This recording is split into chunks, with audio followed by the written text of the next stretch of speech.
This video idea was suggested by Kristen McHenry. If you have any suggestions for future videos, please feel free to leave them in the comment section.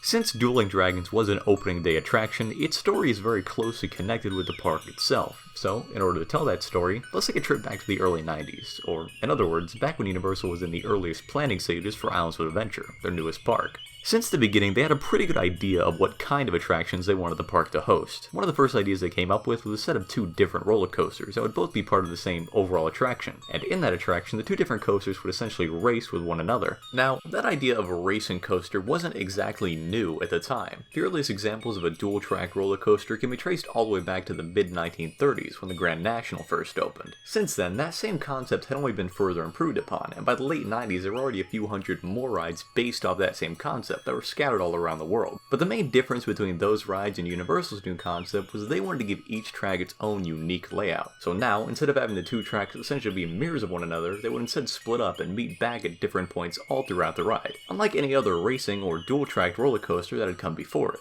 And then we had this idea for a coaster unlike any coaster around, and the thought was to combine two state-of-the-art coasters. And unlike, conventional wisdom would say, avoid all objects, we intentionally set these two things out on a collision course to create near misses at really incredibly high speeds. Now, that was the basic idea that had been floating around Universal Creative for a while during the park's development, but they never really went anywhere with the concept until very late into the planning process for the park's Lost Continent section. And as a result of that, most of the attraction's theming was very dependent and based off what its surroundings already were. So, since the Lost Continent already hosted shows like the Eighth Voyage of Sinbad and Poseidon's Fury, it would make sense that the roller coaster in that same section would also have its theming based on a kind of mythical or legendary story. And that's where the idea for the Dragons aspect of the ride came from. So the idea behind that was driven out of the notion of taking two dragons, and having this sort of dogfight or dragon fight in the air. Once they had a general idea of what the ride's storyline would be, it was time to start designing the ride itself. That task was ultimately given to Werner Stenkel, who designed a majority of both tracks. Once he was finished with the bulk of the design, B&M took over and put some of the finishing touches on the coaster's layout and began to manufacture it. While they were doing that, the Universal creative team further developed the attraction's backstory and how that would be presented throughout the ride's queue. After they had wrapped up on that, all the various props and theming elements were put together and shipped out from Hollywood to Florida, where they were installed in the queue. All throughout the construction process for Dueling Dragons, the ride ended up getting a lot of attention from most theme park fans and news sources. Not too much was actually known about the set of roller coasters, besides the fact that they'd be something completely new when it came to dual-tracked coasters. A few of the bigger rumors indicated that it would be the first of its kind to feature a full inversion on both tracks, but none of that was really official until Universal unveiled a model of the park in November of 1997. I walked in the model room the first day, and before any of the photos were in Ace News or anything, and I saw dragons, and it was, at that point it was just like a paper track and some wood posts, but I saw the A-frame supports for the lift, and I said, oh my god, they have racing inverted V&Ms. Out of all the attractions that could be seen from that model, Dueling Dragons got the most attention, mainly because of its size and use of new technology. Over the next couple of years, certain elements of the attraction's queue and backstory ended up getting slightly tweaked or cut altogether. For example, the ride underwent a name change in 1998 from the original Merlin's Dueling Dragons to the more simplified Dueling Dragons. Along with that, budgetary restrictions also caused this scene from the ride's queue to be cut as well. As seen in its concept art, guests were at some point supposed to pass by the castle's treasure room, and in that room they'd see a projection of the dragons fighting on one of its walls, but eventually that scene ended up getting cut altogether a few years later. After everything else in the queue was finalized and construction on the ride itself was finished, the attraction was finally ready to be opened, alongside the rest of Universal's newest theme park.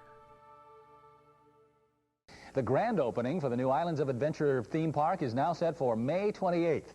And this week, visitors and media from all over the world are getting a sneak preview. On May 28th of 1999, Universal's Islands of Adventure theme park officially opened. We are proud to unveil Universal Studios Islands of Adventure. From the far corners of the world, some fantastic journeys yet to be. As Universal Studios Islands of Adventure come to life before your eyes. Opening day for the park was huge. It only took a few hours for each of its islands to fill up with guests, and for the wait times to start racking up. Dueling Dragons actually sported the second longest wait time on the park's opening day, second only to the Amazing Adventures of Spider-Man. Even for a few weeks after the park's grand opening, Dueling Dragons consistently had a long wait time, even with both tracks running at maximum capacity, a real testament to just how popular the attraction was. Most of its riders were not only enticed by its unique theming and intense thrill element, but also by its re-rideability, since both the fire and the ice track had their own different layouts and encouraged guests to try both, and that in turn kept the ride interesting, as well as offered some slight variation. For about 8 years after the attraction first debuted, it managed to operate consistently, with little to no issues whatsoever, and actually going so far as to rank within the Golden Ticket's top 50 best steel roller coasters every year since its grand opening. But despite its increasing popularity and continued success, even after nearly a decade of operation, a new and upcoming addition to Islands of Adventure was about to redefine the park, and its theming forever. In May of 2007, Universal officially announced its newest expansion, the Wizarding World of Harry Potter, a new area in Islands of Adventure based off the Harry Potter book series. More specifically, the new section would include various recreations of different locations from the movies. Along with that info, a few pieces of concept art were also released, and from that, we could tell that previous attractions like the Flying Unicorn and Dueling Dragons were both still standing, but nobody was sure whether or not they'd end up getting rethemed or removed later on down the road. And with Universal really giving no official statement on the future status of those rides, everyone was just left speculating.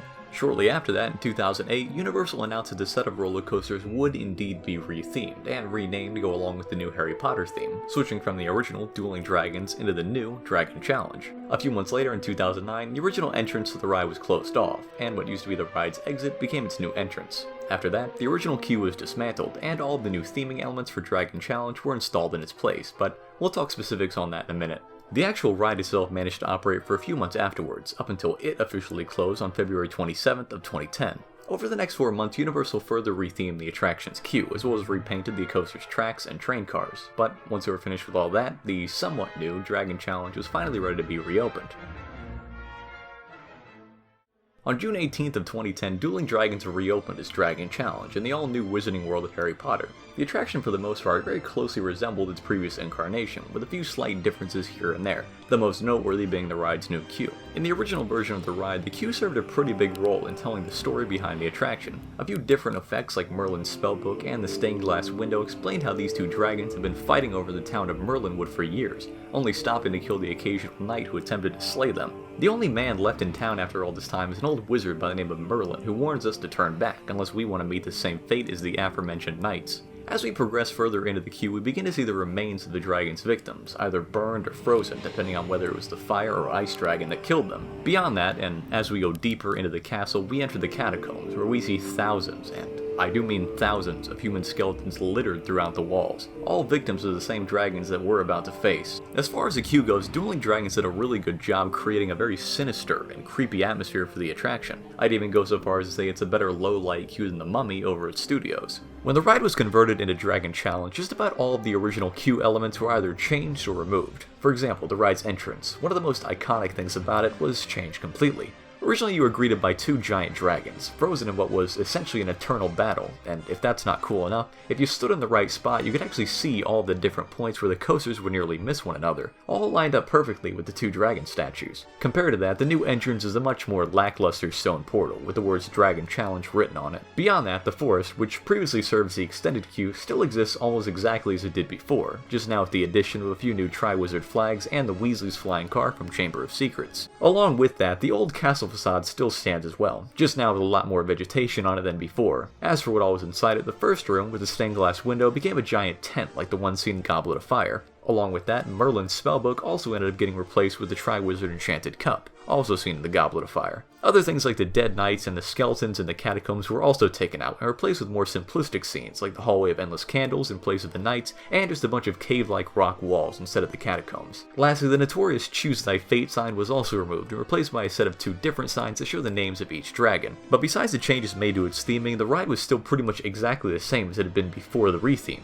The coasters were still dispatched at the same time, they still met in all the same spots, and each track still had its own special maneuvers. Really nothing ride ride-wise was actually changed. It wasn't until a year later, in October of 2011, that Universal stopped dispatching both coasters at the same time after a few incidents occurred that involved people getting hit by objects from other riders. From that point on, both cars were dispatched on a kind of back-and-forth basis, eliminating what was arguably the most thrilling element of the ride. Another huge blow was dealt a year later, when Universal instituted its mandatory locker use policy for the ride. That basically meant that any and all loose items had to be put in a locker before getting on the ride.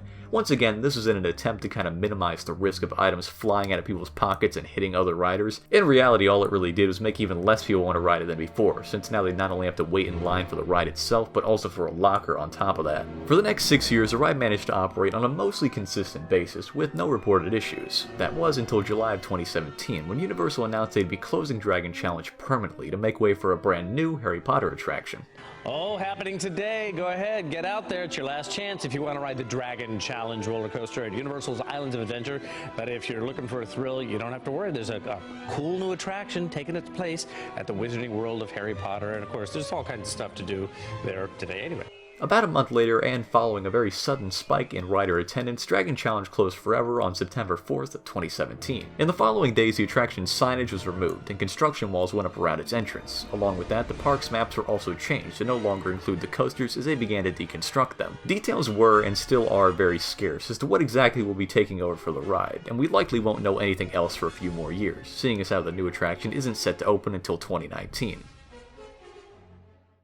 Dueling Dragons was one of the most impressive ride experiences that Universal has ever pulled off. Everything from its detailed theming in the queue to its extremely fun track design made it one of the most memorable attractions that Islands of Adventure ever had to offer. The 2010 refurb did change up the ride's theming and overall experience quite a bit, but it at least left the coasters intact, something that most fans of the ride did appreciate. It is very unfortunate to see that one of the best attractions in the park is now gone, but I do hope whatever replaces it is actually on par with the other Wizarding World attractions, and isn't just a clever re-theme of an older ride like Dragon Challenge was. Like I said, it'll still be a good bit before any of us will really know anything about the new attraction for sure, but in the meantime, I think we can all look back comfortably and say that Dueling Dragons was not only one of Universal's best rides, but also one of the best dual-track roller coasters ever made.